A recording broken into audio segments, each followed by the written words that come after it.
Nós vamos ler a palavra de Deus no livro de Jó, no capítulo 1, livro de Jó, capítulo 1. Quando você encontrar, dá um amém bem forte do tamanho da sua alegria.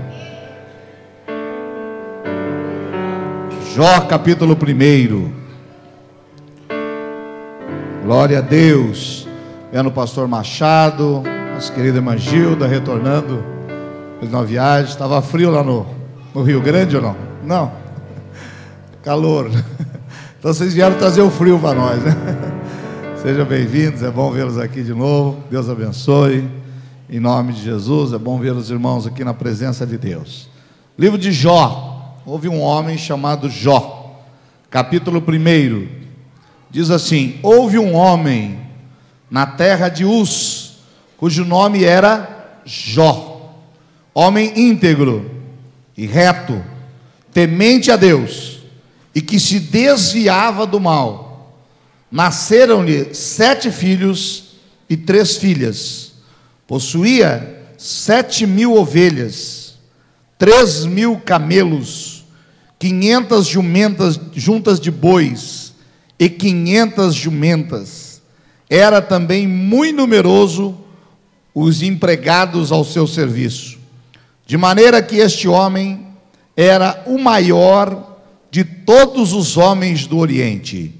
Seus filhos iam às casas uns dos outros e faziam banquetes, cada um por sua vez, e mandavam convidar as suas 3 irmãs a comerem e beberem com eles.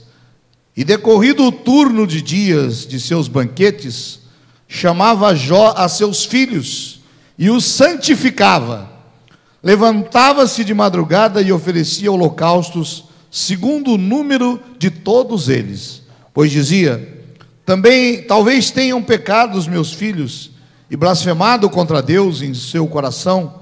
Assim o fazia Jó continuamente. Num dia em que os filhos de Deus vieram apresentar-se perante o Senhor, veio também Satanás entre eles. Então perguntou o Senhor a Satanás: de onde vens? Satanás respondeu ao Senhor e disse: de rodear a terra e passear por ela. Perguntou ainda o Senhor a Satanás: observaste o meu servo Jó? Porque ninguém há na terra semelhante a ele, homem íntegro e reto, temente a Deus e que se desvia do mal. Então respondeu Satanás ao Senhor: porventura Jó debalde teme a Deus? Acaso não o cercaste com sebe, a ele, a sua casa e a tudo quanto tem? A obra de suas mãos abençoaste, e os seus bens se multiplicaram na terra. Estende, porém, a mão e toca-lhe em tudo quanto tem, e verás se não blasfema contra ti na tua face. Disse o Senhor a Satanás: eis que tudo quanto ele tem está em teu poder, somente contra ele não estendas a mão. E Satanás saiu da presença do Senhor. Até aqui você deixa a Bíblia aberta. Nós vamos sentar e depois vamos ter mais um trecho que nós vamos ler. Diga assim: eu creio que a minha vida está nas mãos de Deus. Diga: eu creio que tudo que eu tenho, tudo que eu sou, pertence ao meu Deus. Em nome de Jesus, se assenta, e ao assentar diga aleluia.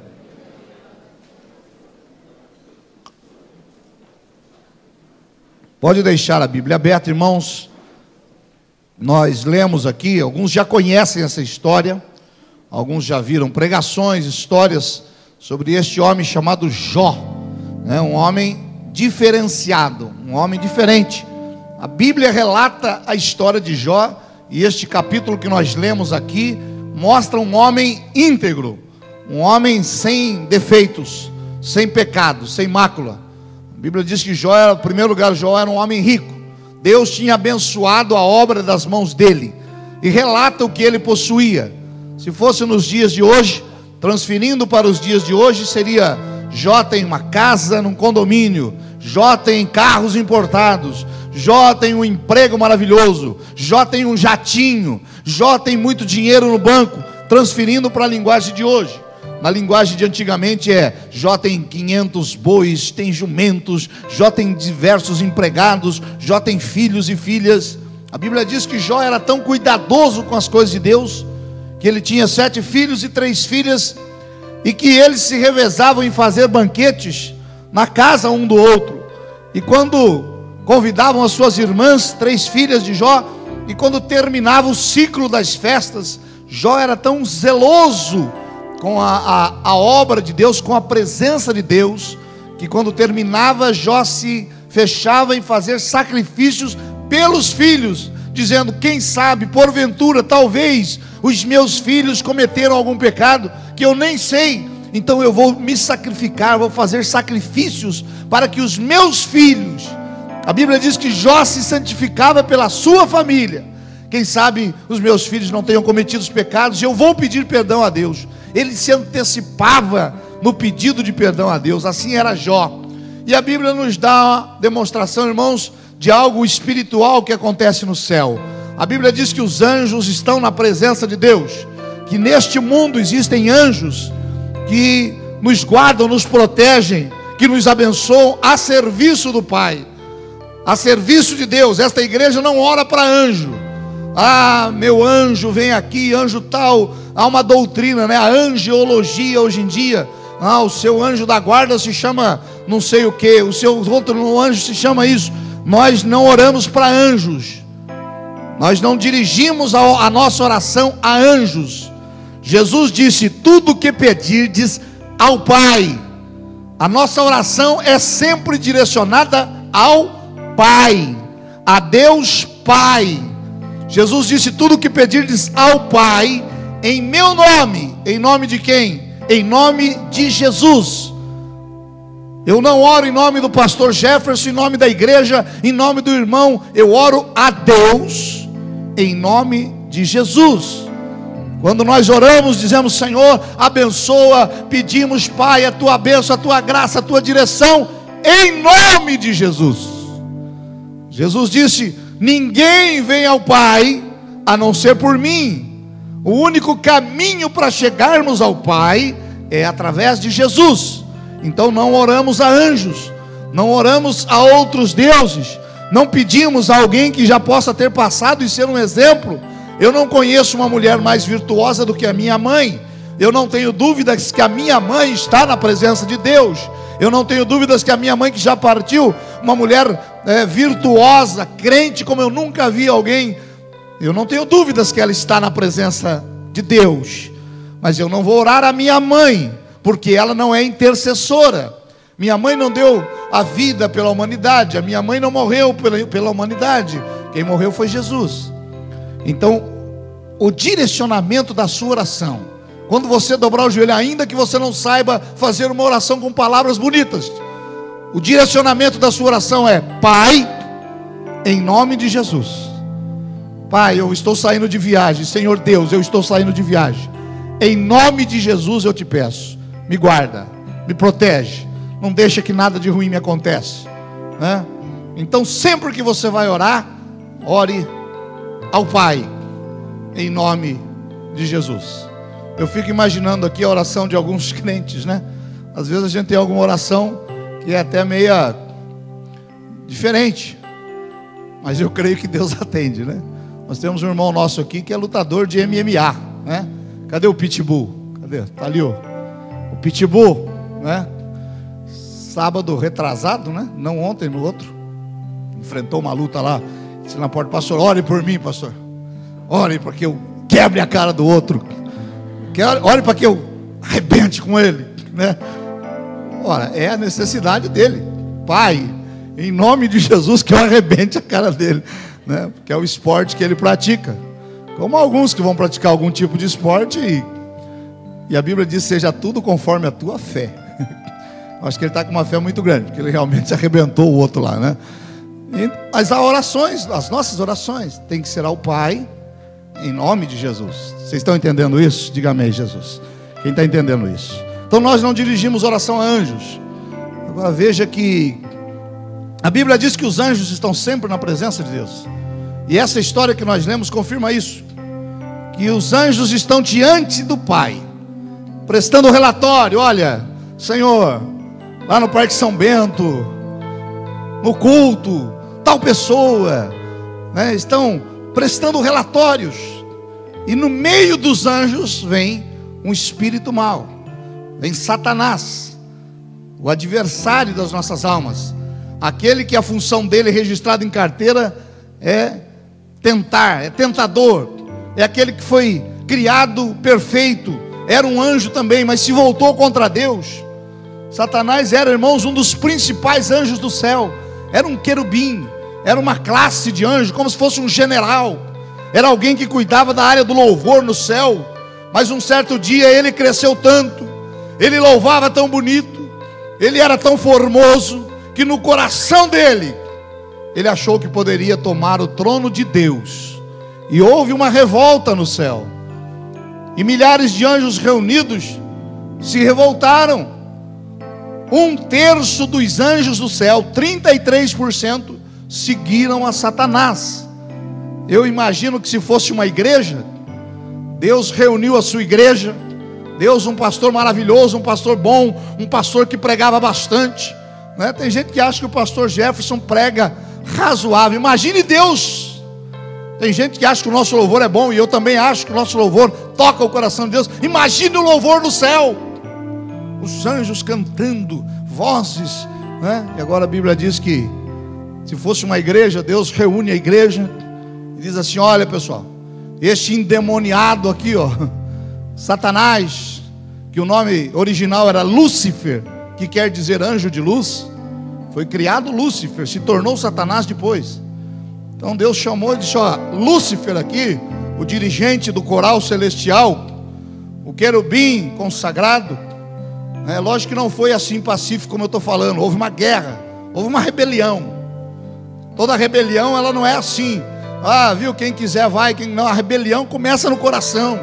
A pessoa, quando ela quer se rebelar, ela vai no coração, ela vai plantando sementes malignas, né? Às vezes a gente está num direcionamento e alguém está plantando uma semente maligna, e quando vê é uma rebelião, que a Bíblia compara a feitiçaria.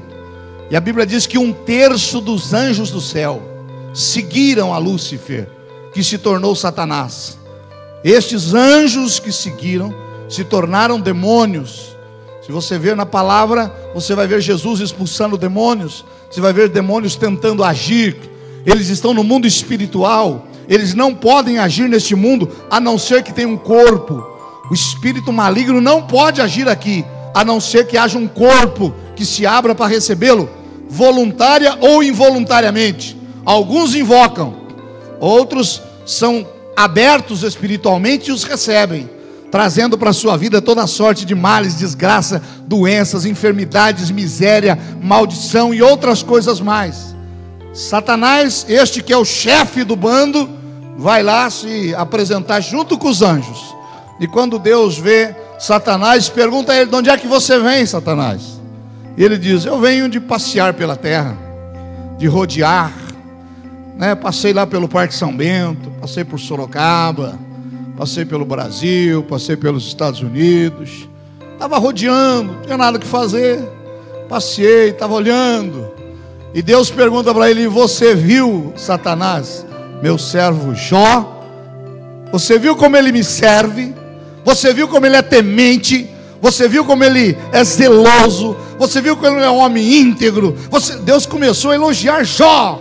Você viu? Satanás, vi. Você viu como ele é dizimista? Vi. Você viu como é que ele, a família dele me serve? Eu vi, né? Então, e o que você tem a dizer? Ah, mas também assim é fácil.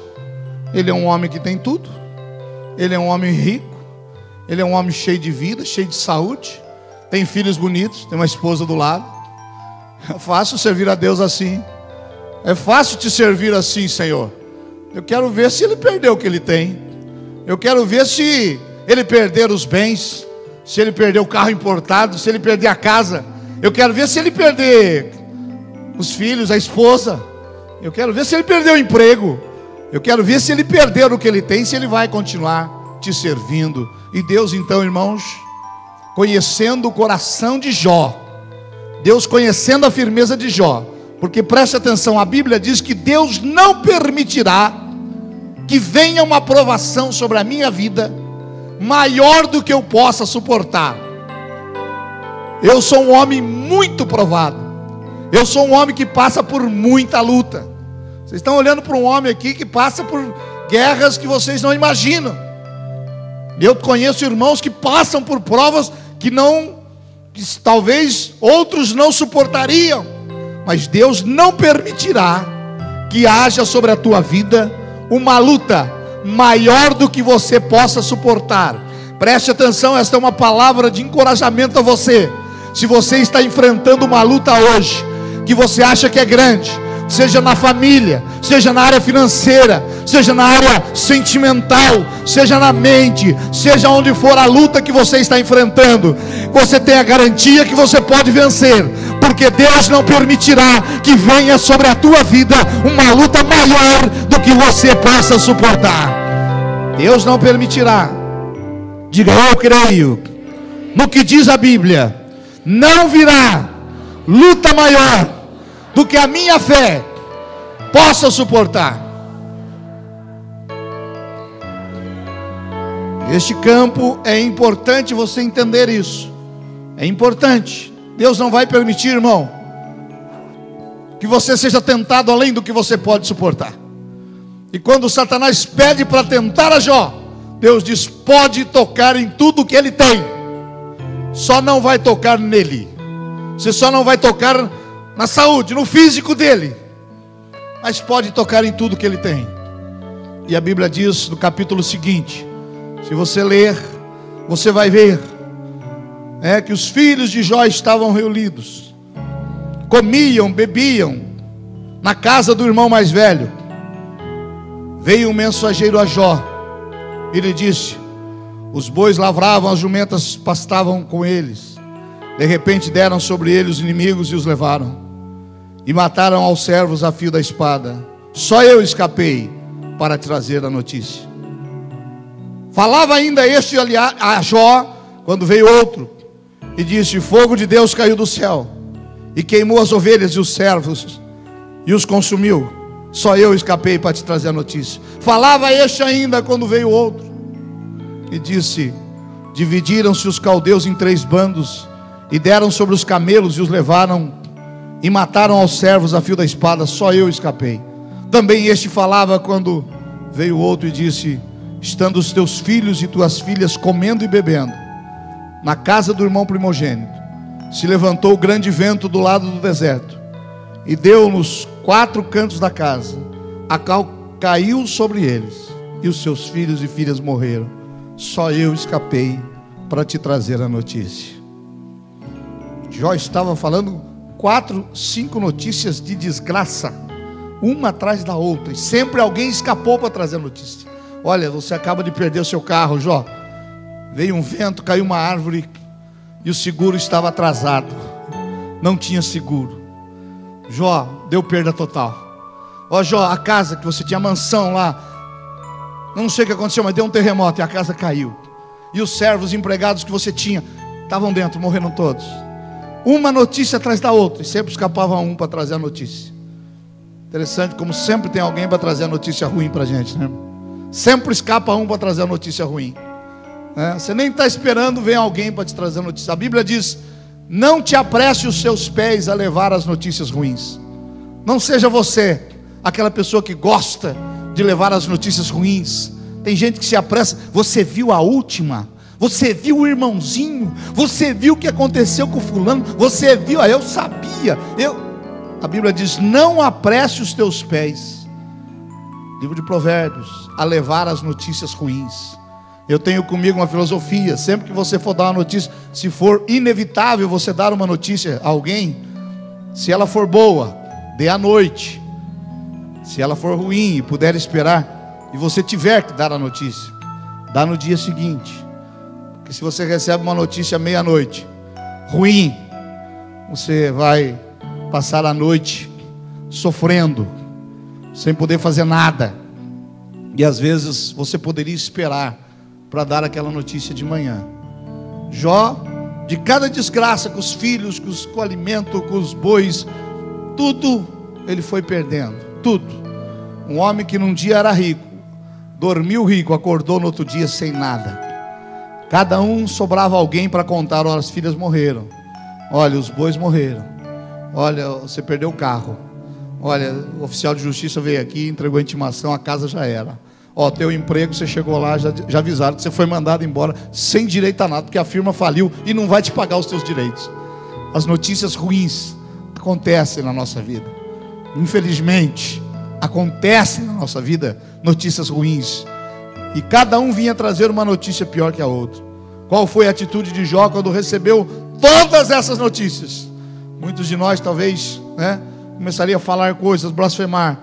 A Bíblia diz que Jó se levantou, rasgou o seu manto, era um costume da época, raspou a cabeça, sinal de autoridade de Deus sobre a vida, lançou-se em terra e adorou ao Senhor.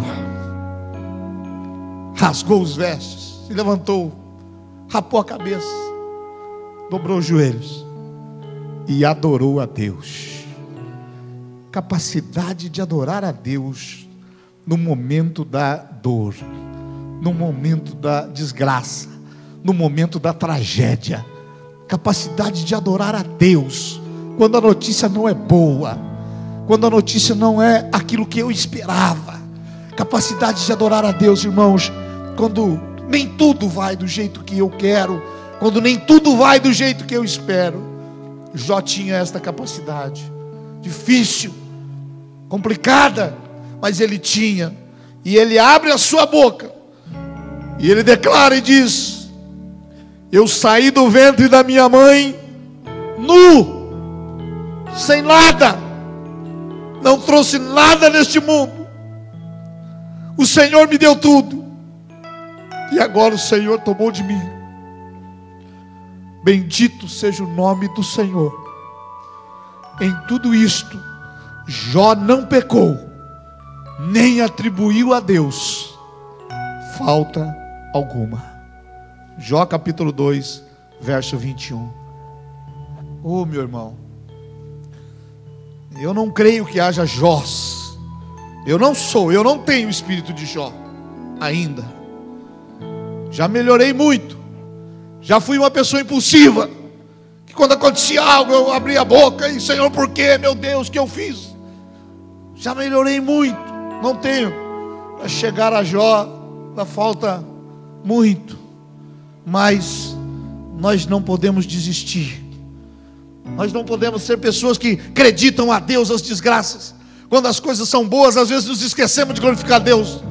Quando tudo está bem, esquecemos de glorificar a Deus, de agradecer a Ele pela saúde, pelo sol, pela chuva, pelo frio, pela coberta que eu tenho. Deitamos quentinho, cobrimos. Oh Senhor, obrigado por essa coberta tão quentinha, pela minha cama, pelo lençol. Obrigado, Senhor, pela minha casa. Quando temos uma bênção para contar, nós, olha, graças a Deus eu trabalhei, eu sou bom mesmo, eu sou inteligente, passei na faculdade, eu sou muito bom, fiz um teste, eu passei, graças a Deus, meu salário está bom, comprei um carro novo, eu mereço, porque eu já andei muito de ônibus, isso, aquilo. E aí quando nos acontece algo ruim, aí é Deus: Senhor, por quê? Ai meu Deus, ai meu Senhor, por que isso? Irmãos, as coisas acontecem, sucedem na nossa vida. Há consequências naturais e espirituais daquilo que fazemos. Jó sabia entender, e nós temos que saber entender. Há propósito nas coisas que acontecem na nossa vida. Nada acontece sem propósito. Se você está aqui hoje é porque é um propósito de Deus você está aqui. Eu não conheço a sua necessidade, eu não conheço o que você está passando na tua casa, na tua vida financeira, espiritual. Ninguém veio falar para mim. Mas se você está aqui, se Deus te trouxe aqui hoje, através do Espírito Santo, alguém te convidou, alguém te pegou, um amigo trouxe, vamos para a igreja, ou você estava passando, se eu vou na igreja hoje, lá no Parque São Bento, e Deus te trouxe até aqui, é para você ouvir essa palavra. Há um propósito nas coisas que nós passamos nesta vida. E você pode não estar entendendo hoje o que está acontecendo com você, mas eu digo a você: olhe bem para mim, não blasfeme contra Deus, não abra a tua boca para falar mal de Deus, não abra o seu pulmão para dizer mal de Deus, porque se você está passando por isso, eu estou declarando em nome de Jesus: haverá vitória, haverá volta, haverá melhora, haverá dias melhores, e você vai entender o propósito de Deus na tua vida. Haverá dias diferentes. Eu já contei 1 milhão de vezes a minha história. Essa semana alguém tirou sarro de mim. Disse assim: ah, pastor, você vai falar de novo do papagaio? Vai falar de novo da DKV? Né? Estávamos lá num show do Fernandinho. E eu disse para a pessoa: olha, é a 5ª vez que eu estou vendo o show do Fernandinho. Ah, é? Eu falei: é. E ele está cantando as mesmas músicas. Nas 5 vezes que eu vi ele, ele cantou as mesmas músicas. É, mas é lógico, ele é cantor, ele tem que cantar. Eu falei: então, por que ele não muda? Por que ele não começa a cantar outro ritmo? Não, porque as pessoas gostam dele assim, cantando essa música. Então, quem gosta de mim vai ouvir a mesma história que eu tenho para contar. Enquanto Deus estiver falando nas minhas histórias, vai ouvir. Não tem problema. Ah, mas eu já ouvi o pastor não sei quem pregar não sei quantas vezes. Pois é, fui ouvir o pastor Silmar Coelho ontem, fui dar uma palavra em Jundiaí, estava o pastor Silmar Coelho pregando. Já vi ele pregar 200 vezes. Amo ouvir ele pregar. Quero trazer ele aqui para pregar de novo, que já esteve aqui. Metade das piadas que ele contou ontem já tinha ouvido. E dei risada do mesmo jeito. Dei risada do mesmo jeito. Porque é bom, sabe?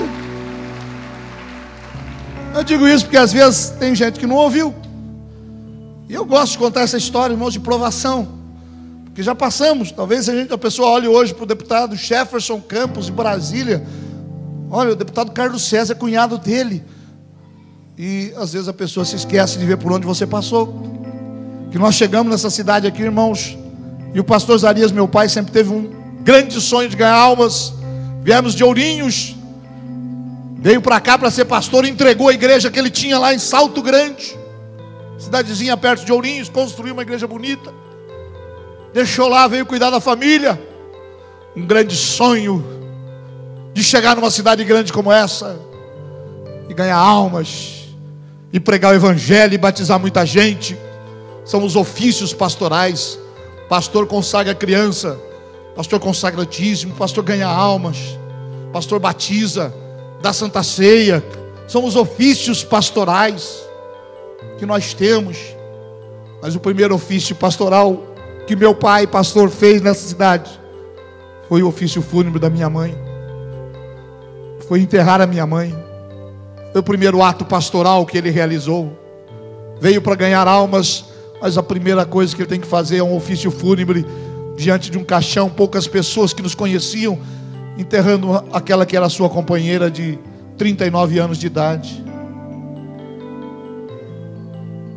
E hoje ainda ele relembrava isso no aniversário do pastor Carlos César, quando ele, desnorteado, com 3 filhos para criar, sem igreja, porque ele entregou lá, trabalhando de mecânico, desempregado. E ele disse: eu vou voltar para Ourinhos, eu vou voltar para onde viemos. E a minha irmã de 17 anos, a Sueli, a mais velha, dizia: pai, nós não temos para onde voltar. Nós não temos casa lá, não temos família, não temos ninguém que nos ajude. Pai, vamos ficar. Já que Deus nos trouxe aqui e nós não entendemos o que Deus usou para nos trazer aqui. Talvez Deus tenha me trazido aqui, irmãos, para este momento falar com você. Talvez Deus tenha me trazido aqui para algum momento abençoar a tua vida. Talvez Deus anos atrás já estava preparando a minha vida para abençoar a tua, e você para me abençoar, porque você é uma bênção na minha vida. Vocês são uma bênção na minha vida. Os pastores são uma bênção na minha vida. Mas o primeiro ato que realizamos nessa cidade, o primeiro ofício do meu pai, foi enterrar a minha mãe. Jó tinha consciência disso. Jó não blasfemou.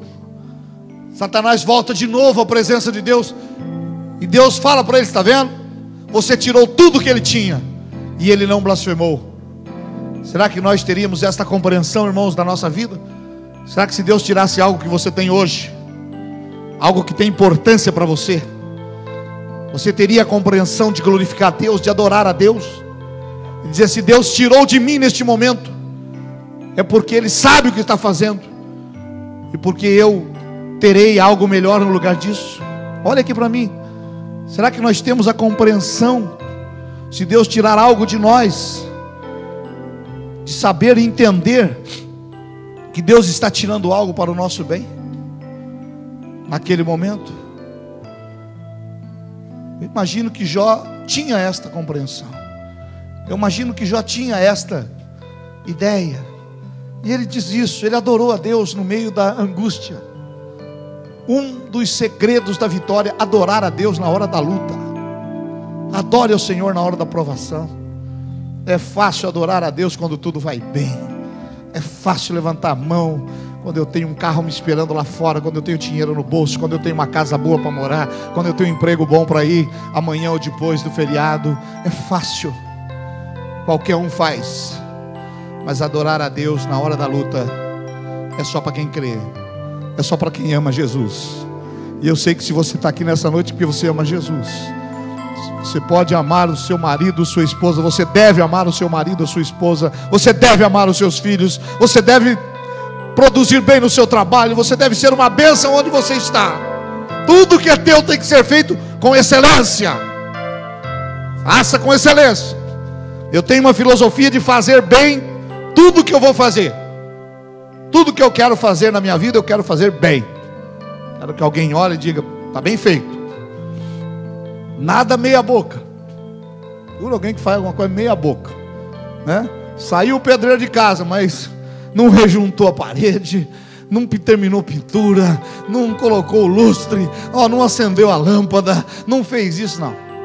Tudo que você for fazer profissional, faça bem feito. Que alguém olhe para você e diga: não, realmente ele é um bom profissional. No mundo espiritual a mesma coisa, na casa de Deus a mesma coisa. Esta igreja ensina que quando a gente vai dar algo para Deus, tem que dar o melhor. Você dá uma oferta, dê a sua melhor oferta. Você vai glorificar, glorifique da forma mais forte. Não seja aquele crente meia boca. Bata a palma, irmão.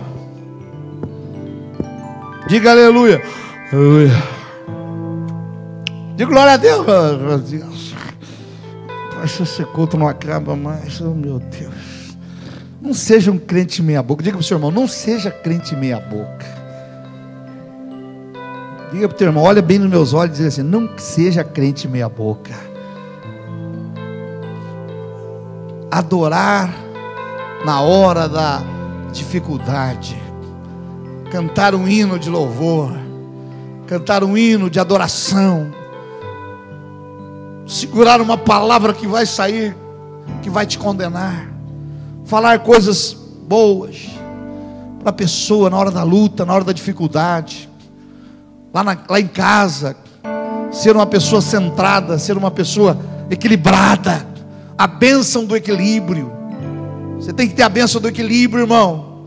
Você não precisa ser aquela pessoa que está lá em cima, amanhã no outro dia está lá embaixo. Então seja equilibrada, seja uma pessoa equilibrada. Pensa antes de falar, pensa antes de comprar. Tem gente que não tem equilíbrio, e a vida exige de nós um equilíbrio. A Bíblia diz: seja moderado. O que é ser moderado? Você tomar de manhã, se acorda e tome um leite extremamente quente, você queima a sua boca. Toma um leite gelado, que coisa ruim. Toma morno, moderado. Para cada um tem uma temperatura diferente, mas você é moderado. Jó era um homem moderado. Vem uma luta, vem uma vontade de maldizer, vem uma vontade de falar mal, vem uma vontade de criticar, vem uma vontade de abrir a minha boca. O Senhor deu, o Senhor levou. Eu saí do ventre da minha mãe sem nada, né? Ou alguém aqui saiu com alguma coisa do ventre da mãe, além da placenta? Você não trouxe nada. Você não trouxe nada para este mundo. Você veio nu, ensanguentado. Você já está no lucro, irmão. Já tem a roupinha, já tem o carro, você está no lucro, né? Você veio sem nada, já estou no lucro, né? Quem está no lucro aí? Eu já estou no lucro, eu vim sem nada, né? já tenho até uma bicicleta, opa. E olha a realidade que Jó nos chama a atenção, né? Eu vim sem nada, e eu vou voltar sem nada deste mundo. Deus deu, Deus levou. Eu vou lutar, eu vou lutar. Eu vou comprar, eu vou comprar. Eu vou trabalhar, eu vou trabalhar. Eu vou estudar, eu vou estudar. Eu vou namorar, vocês vão namorar. Eu vou casar, vocês vão casar. Se der, eu caso também. Mas ninguém leva nada. Ninguém leva nada. Nu eu vim, nu eu vou voltar. Ô pastor, então quando o senhor voltar, o senhor deixa o carro para mim aí, por favor. Uma hora vai chegar a sua vez, vai chegar também. Você também vai ser chamado. Você vai ouvir o seu nome. E tomara que você ouça, né? Você ouvir Deus chamar seu nome.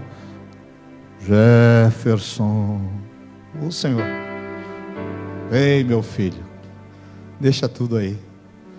Porque o que eu tenho preparado para você aqui é melhor, é maior, é eterno, não é passageiro. O ladrão não vai roubar, a ferrugem não vai corroer. O que eu tenho preparado para você, os olhos não viram, o coração não sentiu, mas vem, entra naquilo que eu tenho preparado. Lembre-se que você não é só isso aqui. Não é só isso aqui que você vai viver. Nós temos algo. Nosso caráter está sendo formado. Nossa vida com Deus está sendo formado. O nosso dia a dia, relacionamento. Eu não conheço nada que melhore mais o relacionamento do que o casamento. Duas pessoas diferentes morando dentro do mesmo teto. Conheço nada que melhore mais o relacionamento do que duas pessoas. E irmão, eu gosto tanto de ouvir os irmãos casados. Eu gosto tanto de ouvir, eu fico ouvindo, pergunto, né, pastores, meus amigos, como é que é? Como é que é no dia a dia? E alguns falam umas coisas assim negativas, é isso aqui. Mas tem muito mais coisa positiva, né? Mas eu gosto dela, eu gosto dele. E nós estamos vivendo lá, e Deus está nos dando vitória. Prepara o teu caráter. Só para fechar essa história que eu estou falando para vocês. Logo depois disso, o Satanás volta diante de Deus. E Deus pergunta de novo: e o meu servo Jó? E Satanás diz: mas também, tudo bem, eu tirei tudo que ele tinha, o carro, a casa, o emprego, ele perdeu tudo, está ainda te glorificando, mas também ele tem saúde. Deixa ele perder a saúde. E Deus diz: pode tocar na saúde dele. Você só não vai tocar na alma dele. Pode tocar na saúde. E a Bíblia diz, irmãos, que Jó enfrentou um calvário. Jó enfrentou doença. Não tinha lugar no corpo de Jó onde você colocar o dedo que não houvesse uma ferida. Não havia lugar no corpo de Jó que não houvesse uma ferida. Ele raspava com um caco de telha as suas feridas, o pus. As moscas chegavam perto, cheirava mal. A mulher de Jó que ainda foi preservada do lado de Jó: não é possível, você está em pecado. Porque sempre que acontece alguma coisa na nossa vida, primeira coisa que vem na mente: isso aqui é culpa. Ai meu Deus, o que eu fiz?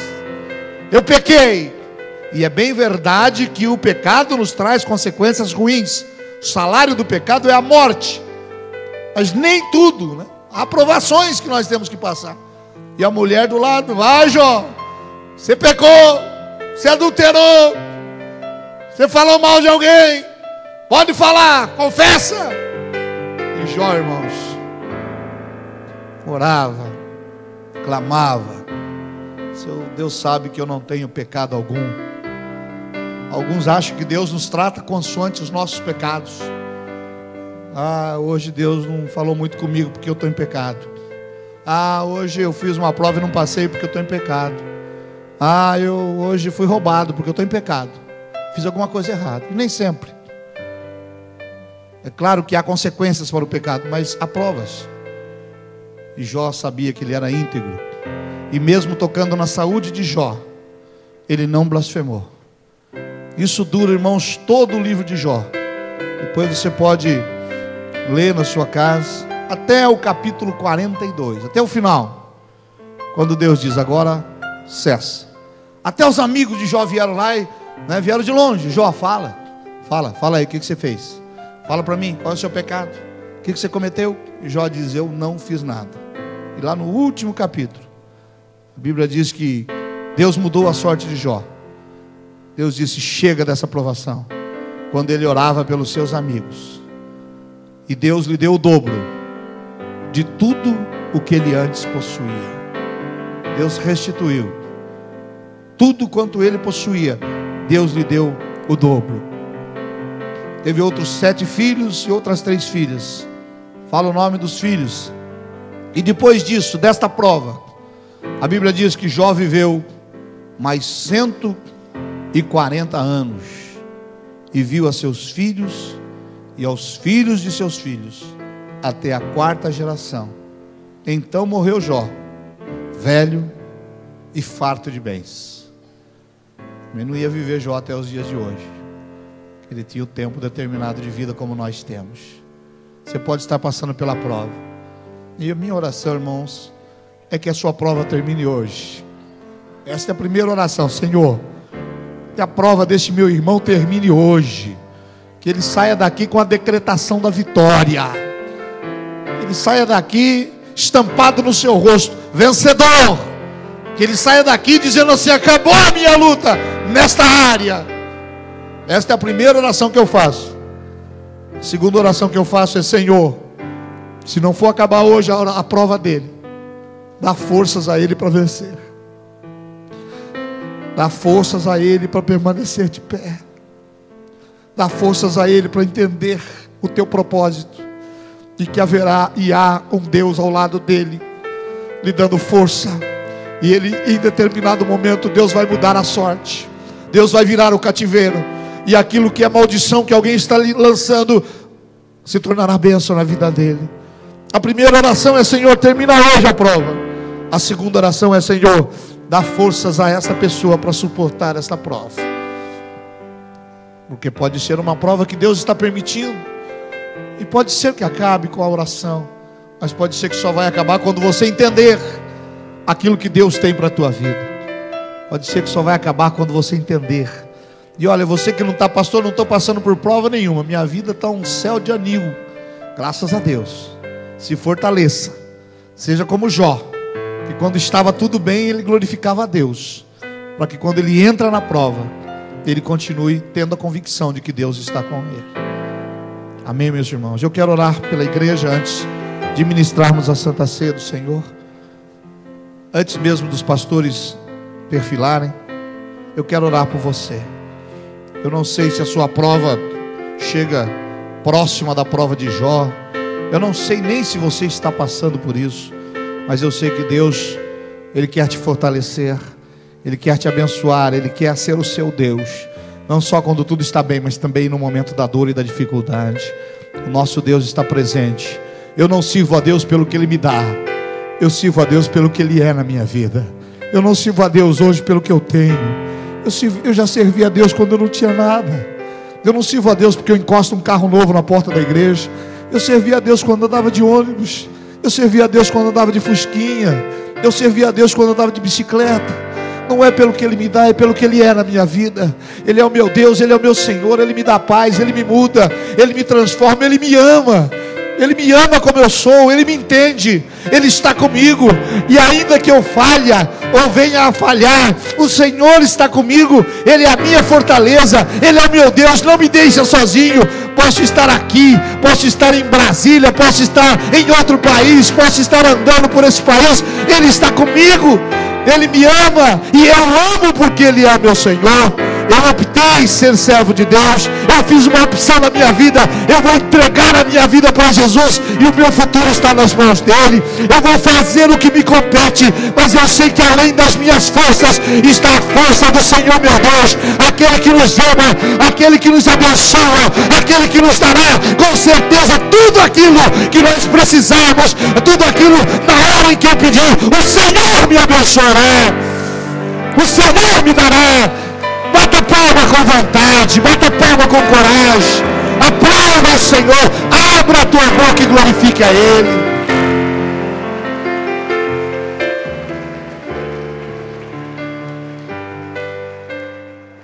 Glória a Deus.